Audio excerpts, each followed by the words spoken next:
क्या आप सोच सकते हैं कि एक ही रात में हजारों महिलाएं खुद को जिंदा आग में झोंक दें और उनके छोटे छोटे बच्चों को भी उस अग्नि में समर्पित कर दिया जाए?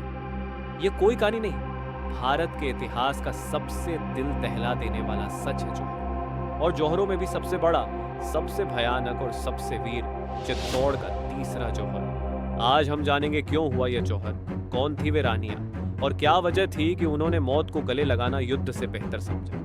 जौहर एक ऐसी प्रथा थी जो राजपूत महिलाएं तब अपनाती थीं जब युद्ध में हार निश्चित हो जाती।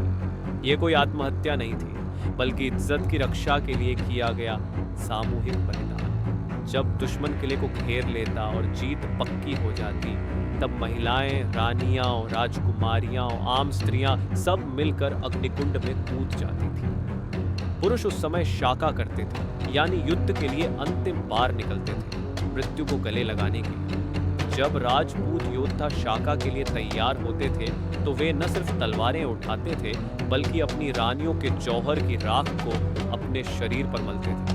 वह राख किसी मृत देह की नहीं, बलिदान की भस्म होती थी। उस राख में जल चुकी होती थी प्रेम, परिवार, भविष्य और भय। अब जो बचा था वो सिर्फ युद्ध था, और विजय या वीरगति, इसी को कहते थे शाका। एक ऐसा युद्ध जिसमें योद्धा जिंदा नहीं लौटते, और उस राख से जन्म लेते थे वो योद्धा जो अकेले ही 10-10 को काटकर अमृता लेते थे। साल था 1568। मुगल सम्राट अकबर ने चित्तौड़ किले को घेर लिया। किले में थे राजा उदय सिंह, जिन्होंने पहले ही युद्ध छोड़ दिया था और पहाड़ों की ओर निकल गए थे। रक्षा की जिम्मेदारी ली जयमल राठौड़ और फत्ता ने। महीनों तक घेराबंदी चली। अंत में जब पता चला कि किला टूट जाएगा तो लिया गया सबसे कठिन फैसला, जौहर। उस रात 8000 से अधिक रानियों और महिलाओं ने अग्निकुंड में छलांग लगा दी। आग की लपटें आसमान को छू रही थी, और अगली सुबह राजपूत योद्धाओं ने केसरिया बाना पहनकर मौत को गले लगाया। इस जौहर में जयमल और फत्ता वीरगति को प्राप्त हुई। आज भी अकबर ने जयमल और फत्ता की मूर्तियां आगरा के किले में रखवाई। उनकी बहादुरी के लिए इतिहासकार इस पर बहस करते हैं, क्या यह परंपरा बहादुरी थी या समाज की कठोरता। पर उस समय महिलाओं के लिए बलात्कार से मौत बेहतर समझी जाती थी। राजपूतों के लिए इज्जत का मतलब था मरकर भी उसे बचाना।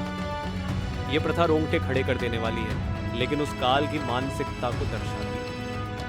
जौहर सिर्फ अग्नि में कूदना नहीं था, यह था एक सभ्यता का अंत, एक संस्कृति का विद्रोह, अपने आखिरी दम तक आजादी के लिए। आज जब हम आजादी, अधिकार और सम्मान की बात करते हैं, तो यह जरूरी है कि हम इतिहास के उन अंधेरे लेकिन वीर पलों को भी याद रखें। जौहर भले आज की नजरों में क्रूर लगे, पर अपने समय में वह अहिंसक विद्रोह का रूप था। चित्तौड़ का तीसरा जौहर सिर्फ एक आग नहीं था, वह इतिहास की सबसे बड़ी चिंगारी थी, जिसने मुगलों को भी हिला दिया था। अगर ये वीडियो आपको अच्छा लगा तो लाइक करें, शेयर करें और कमेंट में बताएं, क्या आज के समय में जौहर जैसी परंपराओं को याद करना जरूरी है?